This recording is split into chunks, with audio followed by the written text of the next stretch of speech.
Salut, salut, salut, bonjour. Dieu vous bénisse. Nous sommes à notre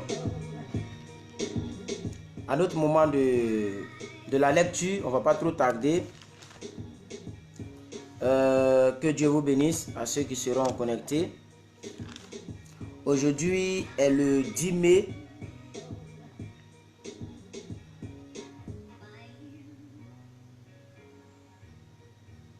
Nous sommes dans Luc 12, 35, 59.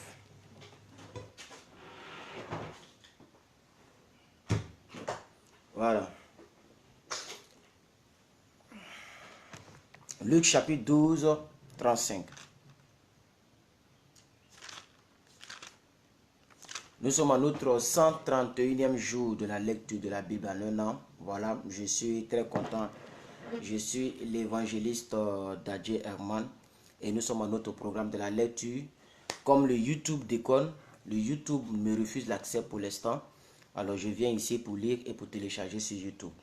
Voilà, donc on va partir. Luc chapitre 12, 35. Shalom maman Chris. Shalom. Shalom maman Chris. Bonne arrivée. Luc chapitre 12 à partir du verset 35 jusqu'au verset 59. Alléluia. Alors peuple de Dieu, nous nous sommes arrêtés au verset 34 hier. Luc chapitre 12. Lorsque Jésus a dit, là où se trouve ton cœur, c'est là que se trouve ton argent. C'est ça, non? Non, ton trésor. Là où se trouve ton trésor, c'est là que ton cœur se trouve. Et Jésus nous avait dit hier de faire attention à l'avarice. Un chrétien, et hier j'ai dit que un chrétien qui est avare, c'est une malédiction. Un chrétien qui est avare, c'est dangereux. Et Jésus a dit, prenez garde à ce que l'avarice ne puisse pas vous gagner. Amen. Parce que c'est très dangereux d'être avare. Amen. Alors aujourd'hui, nous continuons au verset 35. La parabole et les avertissements sur la seconde venue de Jésus. La parabole et les avertissements sur la seconde venue de Jésus. Alors, il dit que vos reins soient sains et que vos lampes soient allumées. Que vos reins soient sains et que vos lampes soient allumées.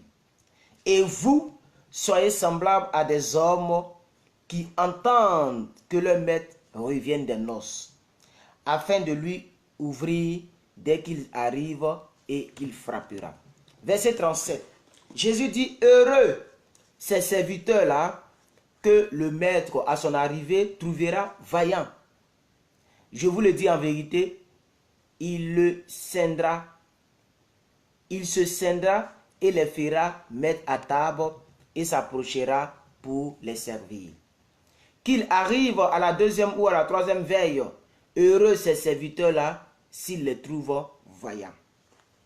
Sachez-le bien, verset 39, si le maître de la moisson savait à quelle heure le voleur doit venir, il veillerait et ne laisserait pas percer sa maison. Vous aussi, tenez-vous prêts, car le Fils de l'homme viendra à l'heure où vous n'y pensez même pas.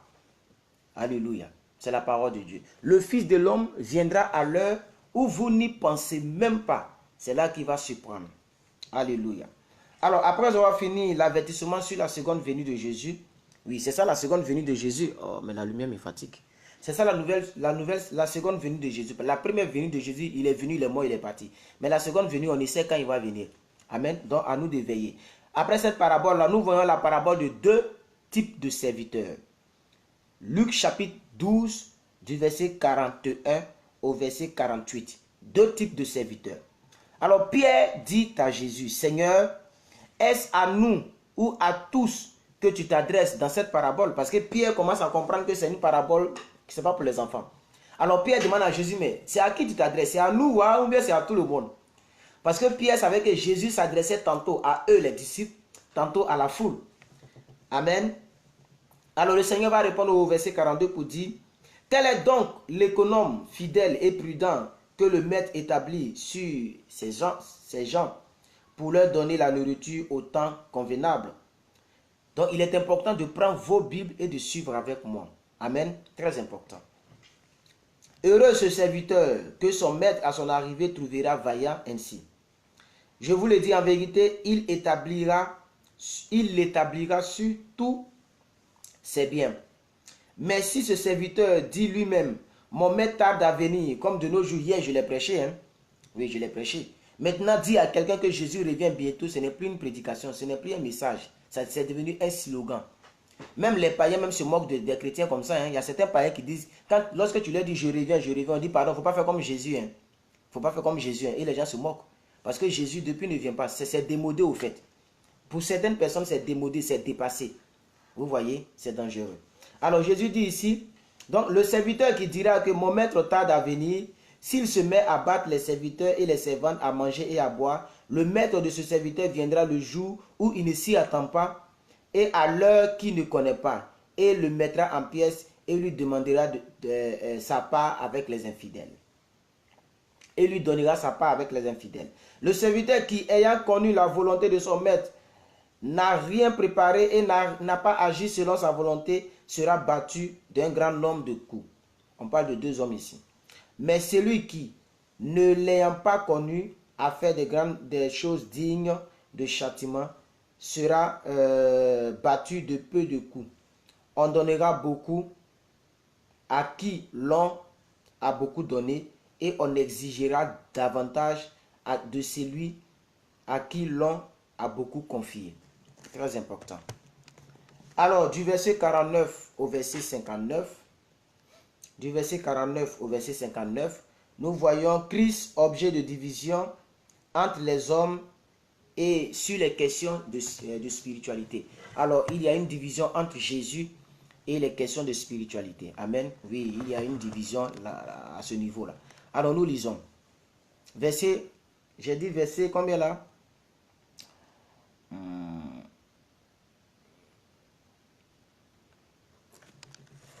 Excusez-moi, voilà. Verset 49, 59. Je suis venu jeter au feu sur la terre, et qu'ai-je à désirer s'il est déjà allumé?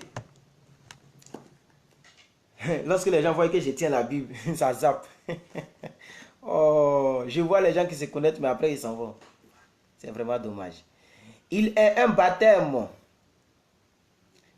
Il est un baptême dont je dois être baptisé, et combien il me tarde qu'il soit accompli. 51, verset 51.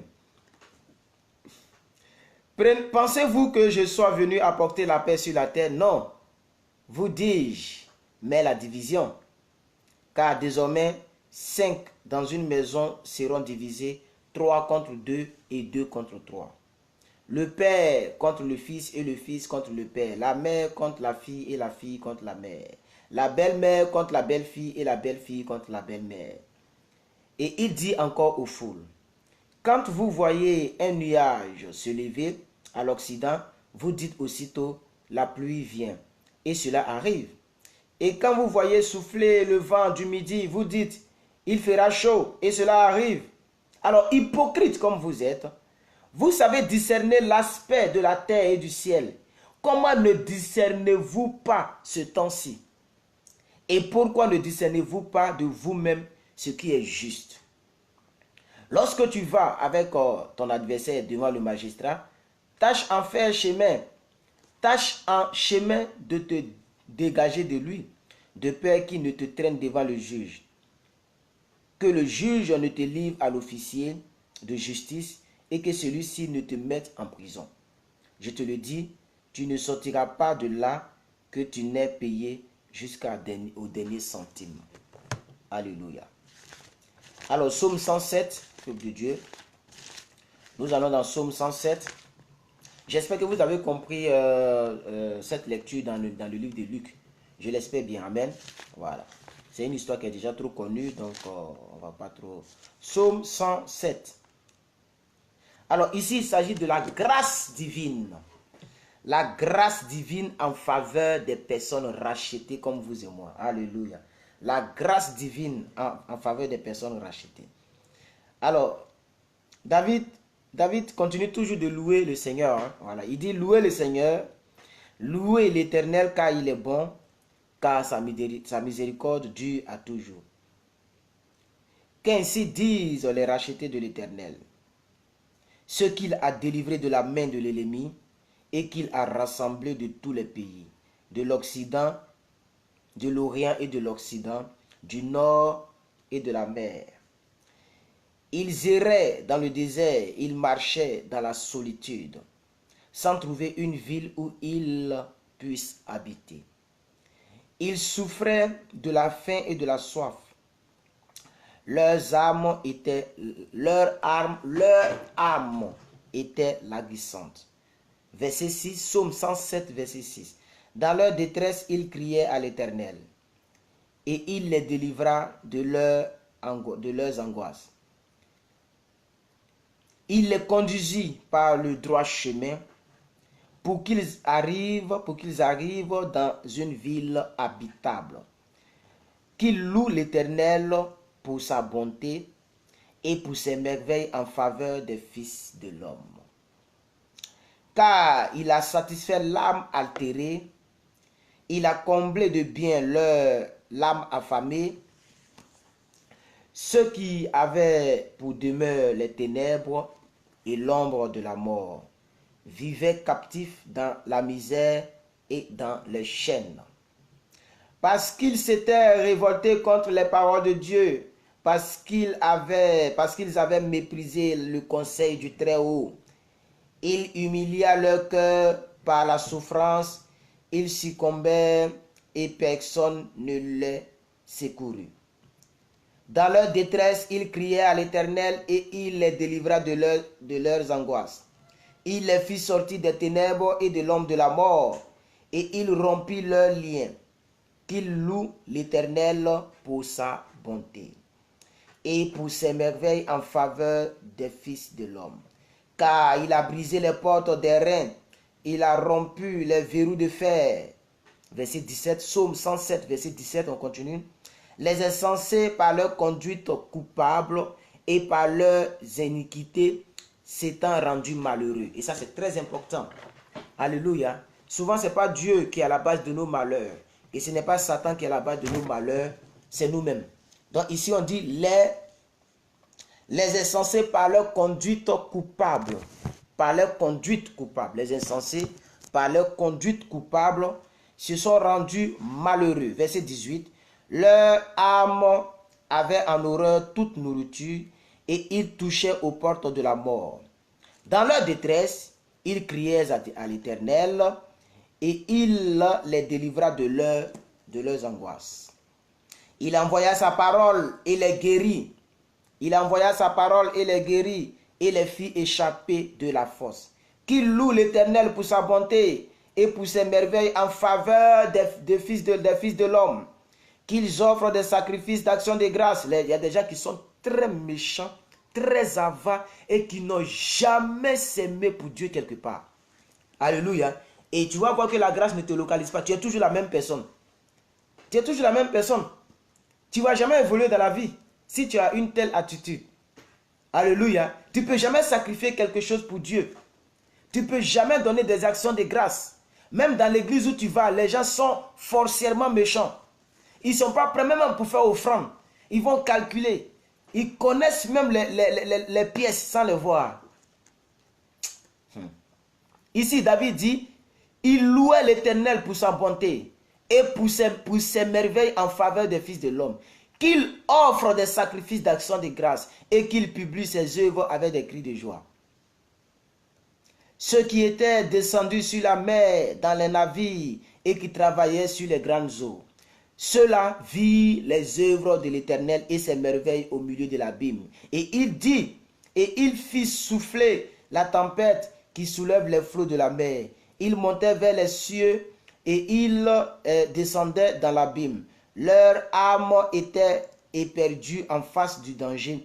Saisis de vertige, ils chancelaient comme un homme ivre. Et pour toutes les habiletés, ils étaient anéantis. Dans leur détresse, ils criaient à l'Éternel et il les délivra de leurs angoisses. Il arrêta donc la tempête, ramena le calme et les ondes se tuent. Le verbe taire. Il se réjouit de ce qu'elles étaient apaisées et l'Éternel les conduisit au port désiré. Qu'il loue l'Éternel pour sa bonté, Loue l'Éternel ce matin pour sa bonté. Loue l'Éternel dans ta vie pour sa bonté.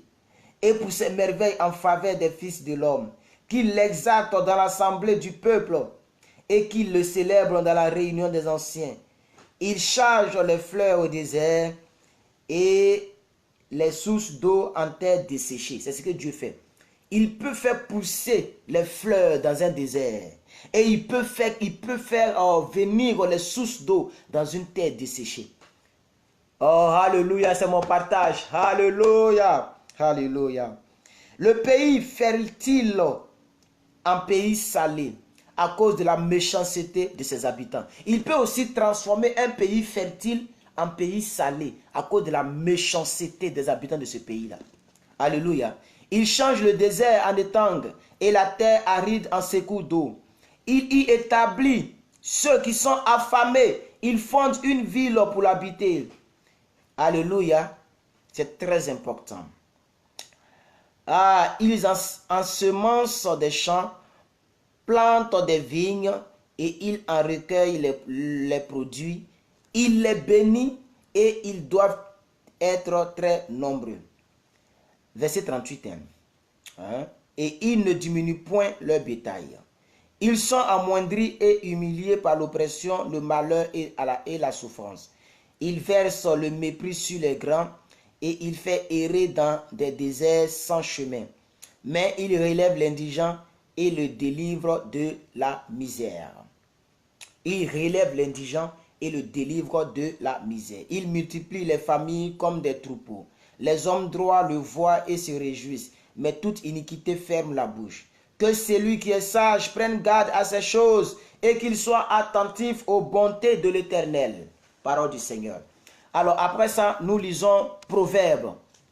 J'ai omis Proverbes, nous lisons Proverbes. Je pense que c'est Proverbes combien là? J'ai omis Proverbes, on va lire Proverbes avant de lire Juge. Je ne sais pas, Maman Christ doit être un peu occupée. Je vois le juge là, mais elle n'a pas pu. Donc, nous sommes au 10 mai. Proverbe 14, 18, 19. Proverbe 14, 18, 19. Proverbe 14, 18, 19. Proverbe 14, 18, 19. Proverbe 14, 18, 19. Alors hier, nous avons lu, celui qui est prompt à la colère fait des sottises. Très important. Celui qui s'énerve à tout bout de champ. Un peu tu es énervé, un peu tu es énervé, un peu tu prends parti, un peu tu es énervé. Tu fais des sottises à la fin. Et après, quand on te rattrape, tu as honte. C'est pourquoi j'ai combattu la colère et je continue de combattre la colère. Que la colère quitte nos vies. Alléluia. Je vous assure, hein, c'est très important. C'est très important parce que sous l'effet de la colère, tu peux commettre quelque chose. Et après, tu es là, tu regrettes. Alléluia. C'est très important. Hier, nous avons lu ça comme la sagesse du jour. Alors aujourd'hui, nous lisons la sagesse du jour. Alléluia. Alléluia. Les simples ont en partage la folie. Et les hommes prudents se font de la science une couronne. Les mauvais s'inclinent devant les bons et les méchants aux portes des justes. Alléluia. Soyons des personnes prudentes au nom de Jésus. Soyons des personnes prudentes au nom de Jésus. Ne parlons pas beaucoup. Alléluia. Ne bavarde pas beaucoup. Amen. Quand tu ne sais pas quelque chose, analyse d'abord. Alléluia. Ne parle pas beaucoup. Je me souviens, je disais ça à l'une de mes filles. Il dit, tu parles trop, tu parles trop, tu prends trop position vite, tu parles trop. Mais ça l'a envoyé des problèmes aujourd'hui. Comme on le dit en Côte d'Ivoire, elle est dans pain. Elle est dans pain, mais moi-même, je suis en train de l'enlever dedans, mais c'est difficile. Parce que la Bible dit, la bouche qui parle trop ne manque pas de péché. Alors, Juge, chapitre 7, intégralement. Nous lisons Juge, chapitre 7, intégralement. Et ensuite, nous lisons Juge, chapitre 8, les 21 premiers versets. Voilà. Alors, Juge, je pense que c'est après Josué. Après Josué, je suis dans Josué déjà. Maîtrisons la Bible, hein. On dit juge, d'autres vont dans le Nouveau Testament. Il y a les églises comme ça. Quand on donne, les gens sont dans le Nouveau Testament. Oh. La Bible est notre constitution. C'est la constitution du chrétien. Il faut maîtriser les codes de ta constitution. Comme ça, on ne va pas te tromper. Juge chapitre 7, verset intégralement. Ok, intégralement. On y va. Alors, la fois dernière, nous avons lu un peu l'histoire de Gédéon qui devait délivrer le peuple d'Israël en face de Baal. ok, et des mendiants. Alors aujourd'hui, nous lisons Juge chapitre 7 intégralement. Alors ici, l'histoire continue et il y aura maintenant le choix de 3 vaillants. 3 vaillants, 3 grands guerriers, hein, 3 vaillants. Alléluia. Bon, je ne peux pas répondre à inbox pour l'instant. Hein, maman, vous qui m'avez, il y a plusieurs personnes qui m'écrivent, mais je ne peux pas répondre. Ok, vous me voyez en direct là. Jérubal, qui est Gédéon, et tout le peuple qui était avec lui se levèrent de bon matin et campèrent près de la source de Harob. Le camp de Madian était au nord de Gédéon, vers la colline de Morée, dans la vallée. L'Éternel dit à Gédéon, le peuple que tu as avec toi est trop nombreux pour que je livre Madian entre ses mains. Il pourra en tirer gloire contre moi et dire, c'est ma main qui m'a délivré. Alors, publie donc ceci aux oreilles du peuple, que celui qui est craintif et qui a peur s'en retourne et s'éloigne de la montagne de Galade. 22 000 hommes parmi le peuple s'en retournèrent et il en resta 10 000. L'Éternel dit à Gédéon, le peuple est, les gens m'écrivent trop, le peuple est encore trop nombreux, fais-les descendre vers l'eau et là je t'en ferai le triage. Celui dont je te dirai que celui-ci aille avec toi. Que celui-ci aille avec toi, ira avec toi, et celui dont je te dirai que celui-ci n'aille pas avec toi, n'ira pas avec toi. Verset 5.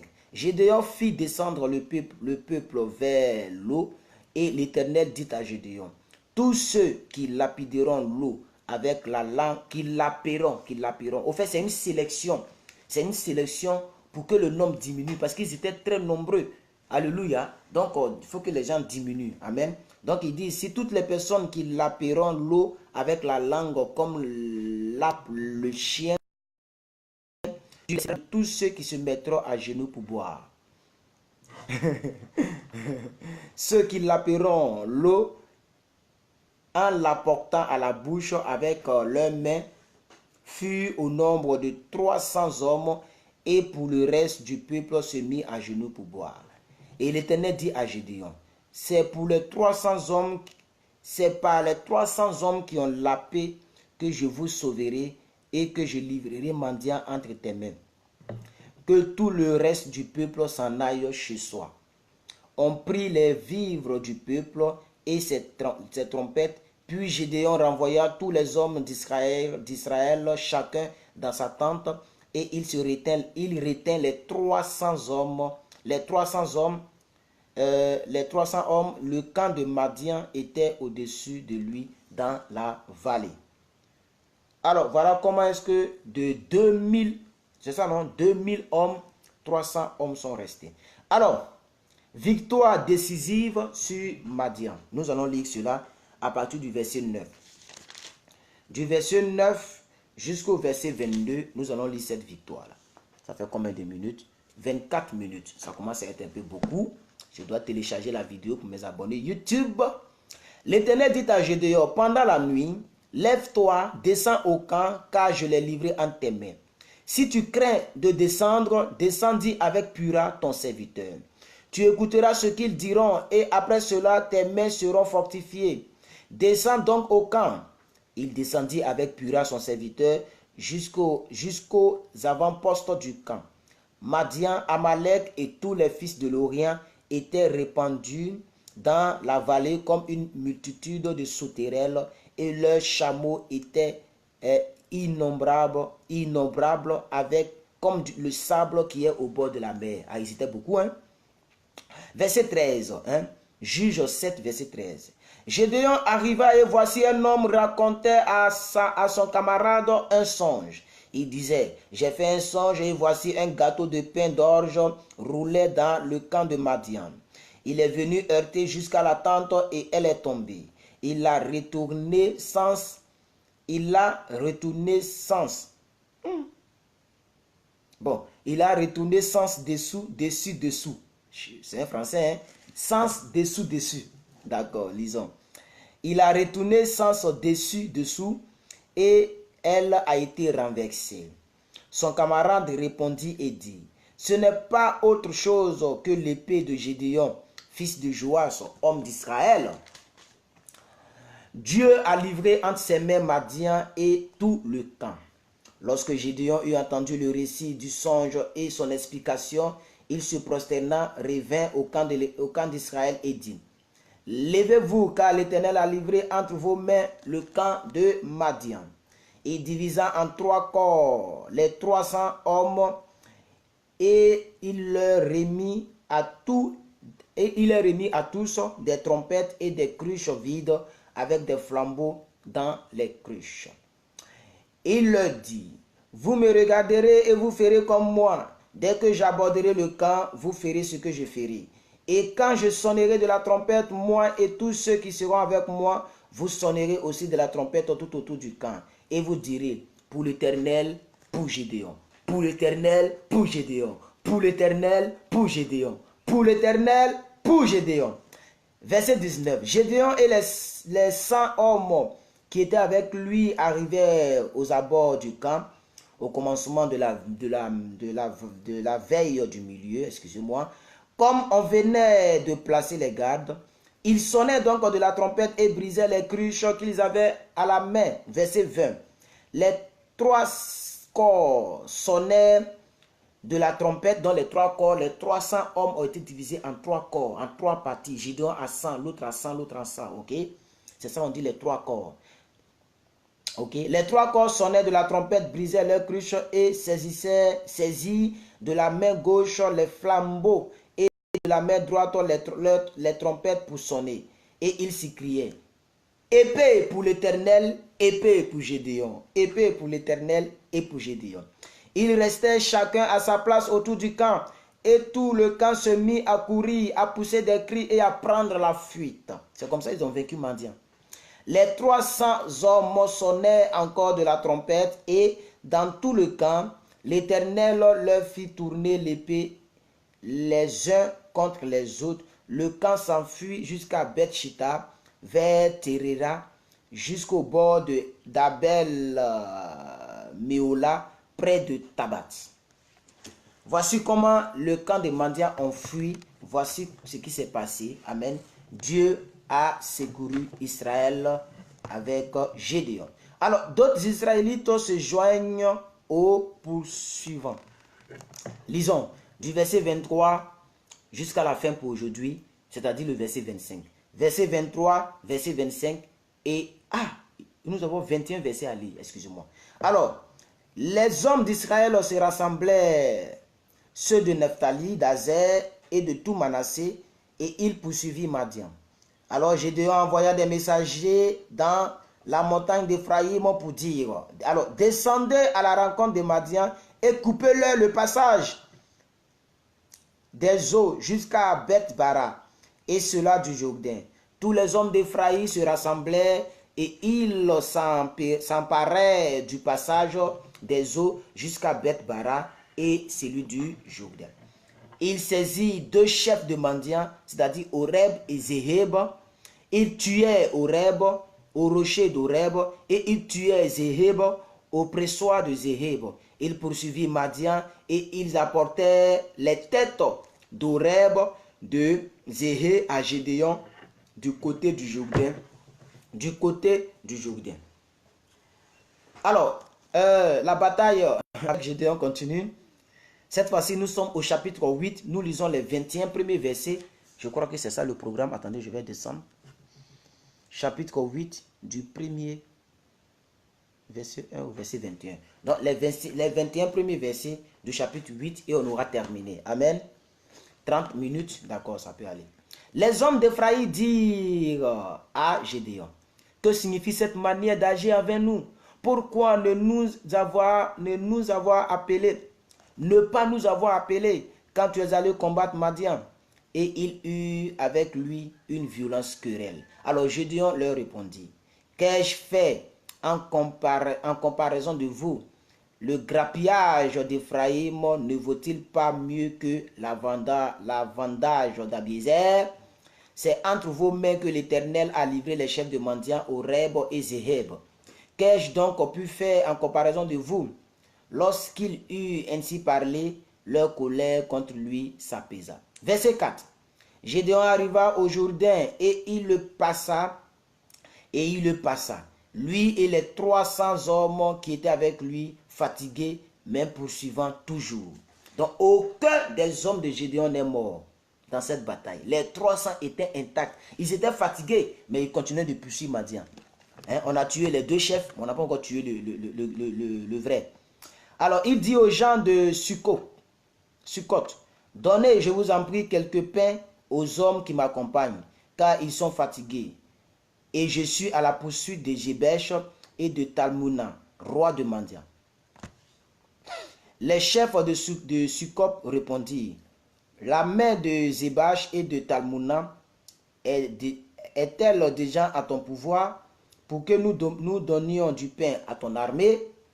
Et Gédéon dit, eh bien, lorsque l'Éternel aura livré entre mes mains Zébash et Talmouna, je broyerai votre char avec des épines du désert et avec des chardons.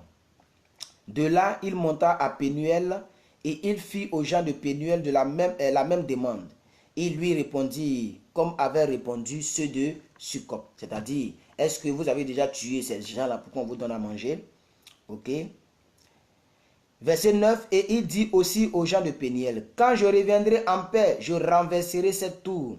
Zébash et Talmouna étaient à Karkor et leur armée avec eux. Environ 15 000 hommes. 15 000 hommes qui fuient 100 000 hommes, 100 hommes, 300 hommes. 15 000 hommes qui fuient devant 300 hommes. Ça, c'est Dieu qui peut c'est seulement Dieu qui peut le faire. Tous ceux qui étaient restés de l'armée entière des fils de l'Orient, 500 000 hommes tirent l'épée. 500 000 hommes tirant l'épée avaient été tués. Verset 11. Gédéon monta par le chemin de ceux qui habitaient sous les tentes et à l'orient de Nobash et de Zogbéa, et il battit l'armée qui se croyait en sûreté. Zébash et Talmouna prirent la fuite, Gédéon les poursuivit et s'empara des deux rois de Mandia, c'est-à-dire Zébash et Talmouna, et il est mis en déroute toute l'armée. Verset 13. Gédéon, fils de Joas, revint de la bataille par la montée de Hérès. Il saisit d'entre les gens de Sukkot un jeune homme qu'il interrogea et qui lui mit par écrit les noms des chefs des anciens de Sukkot, 77 hommes. Puis il vint auprès des gens de Sukkot et dit, voici donc Zébash et Talmouna au sujet desquels vous m'avez insulté en disant, la main de Zébash et de Talmouna est-elle déjà à ton pouvoir pour que nous donnions du pain à ton armée, à tes hommes fatigués? Verset 16. Et il prit les anciens de la ville et châtia les gens de Sukkot avec des épines du désert et avec des chardons. Il renversa aussi la tour de Pénuel et tua les gens de la ville de Pénuel. Verset 18. Il dit à Zébash et à Talmouna, comment étaient les hommes que vous avez tués à Tabor? Il répondit, ils étaient comme toi, chacun avait l'air d'un fils de roi.